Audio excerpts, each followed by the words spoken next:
Good afternoon on what is a mild, bright and breezy day. It is Sunday, the 29th of September, and I'm in the reading Nook with a nice hot cup of tea.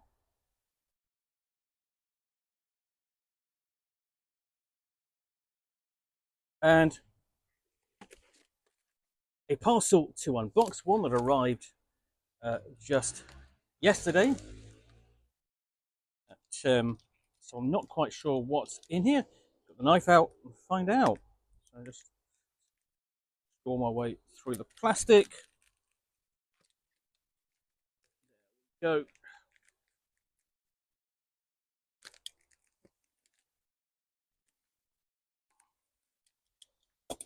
Inside, got quite an impressive hardback. This is Wind Wraith, a Generative Wavecrawl Setting Toolkit. There's only paperwork. I don't remember backing this, but you know,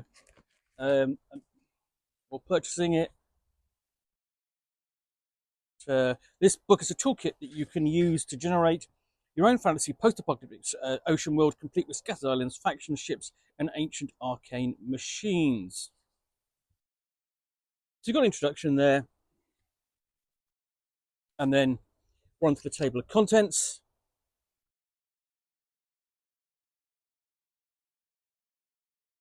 And actual first page is the setting introduction. Start here, how to use this book. And we've got a different types of or grades of setting there: quick start, medium start, long start, depending upon what you want to do with the setting. And then we get into the quick start straight away. Running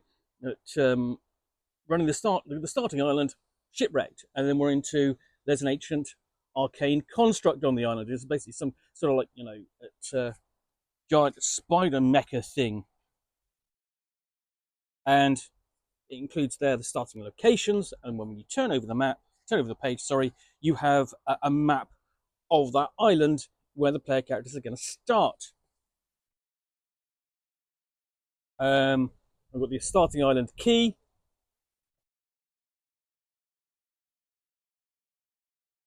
And that's it. That's where you can get started almost immediately. You've got character generation, which follows. And this is kind of reminiscent, I think, essentially of Isle of Ix by Skull Fungus, I believe. Where you've got everything you need to play, including the camp, sort of like the island itself and character generation. Here, similar sort of thing. So we've got a table of character generation options, including boons, curses, and starting equipment. How to handle character death and experience. And we've got some classes, so sea elves,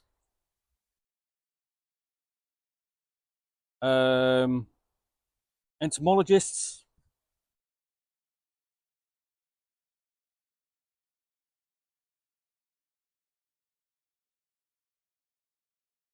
and then we've got world generation overview. This is sort of like building, sort of like creating for the medium and the long start, including world map generation. We've got a table of sea archetypes which can be added to the map, and sea boundaries, including portal rifts between them, or portal rafts, I should say. And here we have a map of the world map and distribution, currents, and trade winds, so you can track sort of like the player character's progress across this area on their raft. Here we have the seas, and of course now I recognise the style. This is from Scrap Princess. Let's have a look. Lazy Lich, sorry, that's what I meant. Lazy Lich. I've got a greater description of the seas, including a template for the GM to fill in and customize, and an ocean hex and determine their depth, and a larger map beyond that, previously presented. Factions, we've got the tyrants, and a hidden tyrant as well.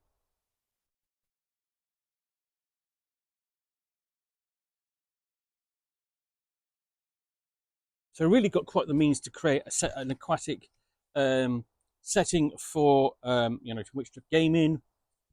The Static Empress is another threat.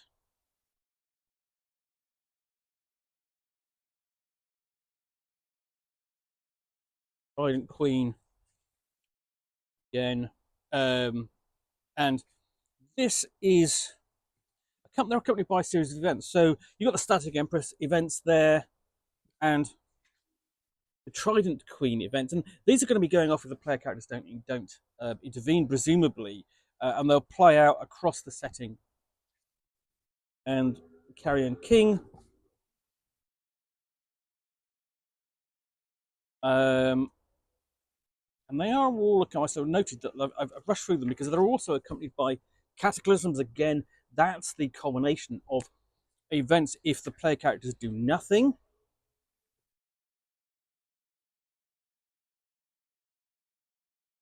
So essentially, you've got a handful of NPC villains, and then we move on to the islands generation system, and a template to fill in for each of the islands as you go forward, and the player characters progress.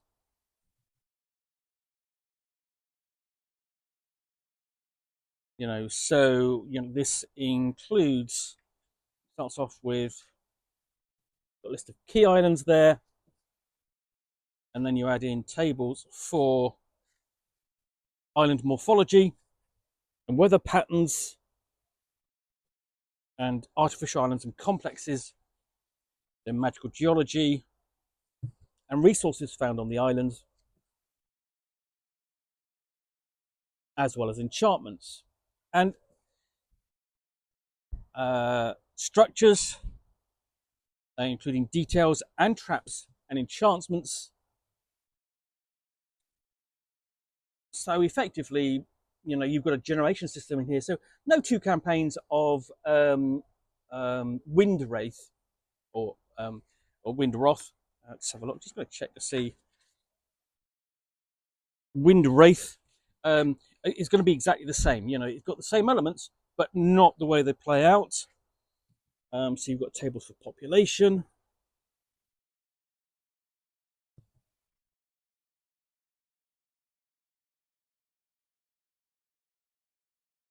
Traders, guilds, and shops.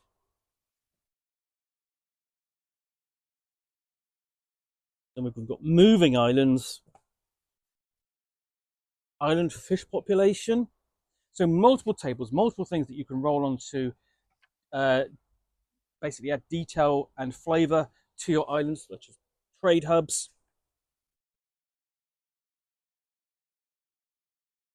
goods and services, taverns, and the like. And then we have NPCs and an NPC relationship web. And then do the same thing for factions, including their leaders and random rumors attached to them. And we're getting a bit more granular because this also got NPCs generation, ships as well, storms. We've got a ship sheet and ship classes. Again, really nice artwork, nice descriptions of these vessels. And of course, ship combat. Because essentially what's going to happen is that your player characters are going to acquire somehow their own vessel. They're going to get more than just the raft. The raft is what they're going to use to get off their first island. But by hook or by crook, they're going to get a ship, take it over, and sail these seas, upgrade their ship.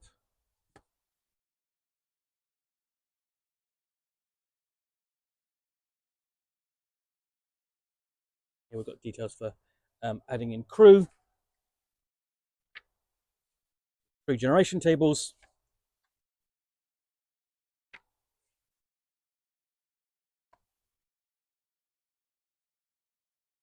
arcane constructs, and that's in a different. In addition to you know the ones, the ancient arcane construct you find at the beginning. That one's already formed and ready to encounter. Here, you've got the means to create them.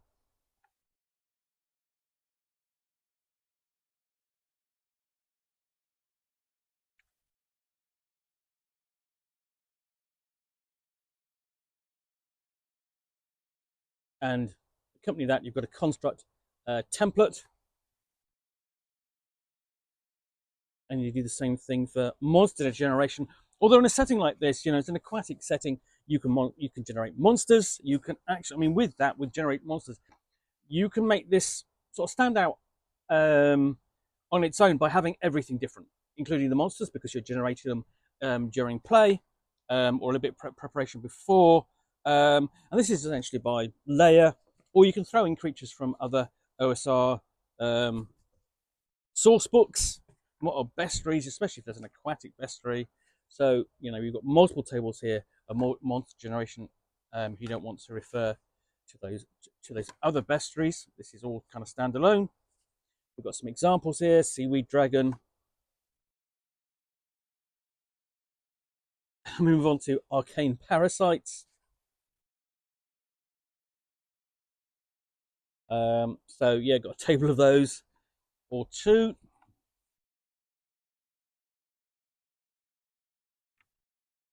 And then tools for the benefit of the game master. Wind Mage spell list, underwater locations, people of the deep.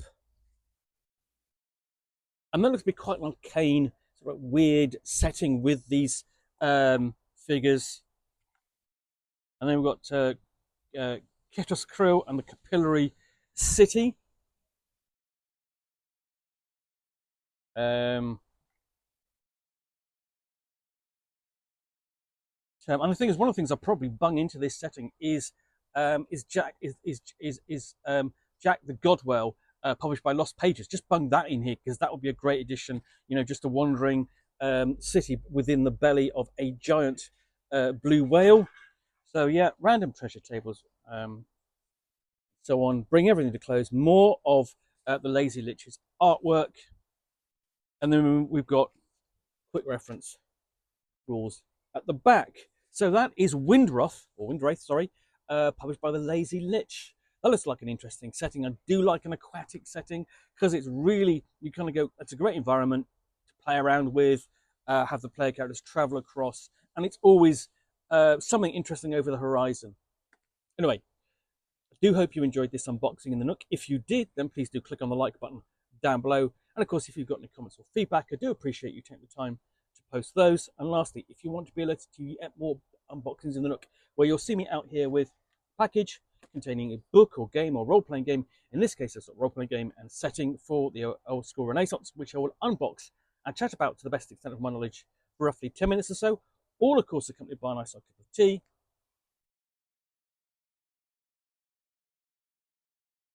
Then please do click on the subscribe button down below. Thanks again for watching another unboxing in the Nook, and we'll be back again soon with another one. Bye for now.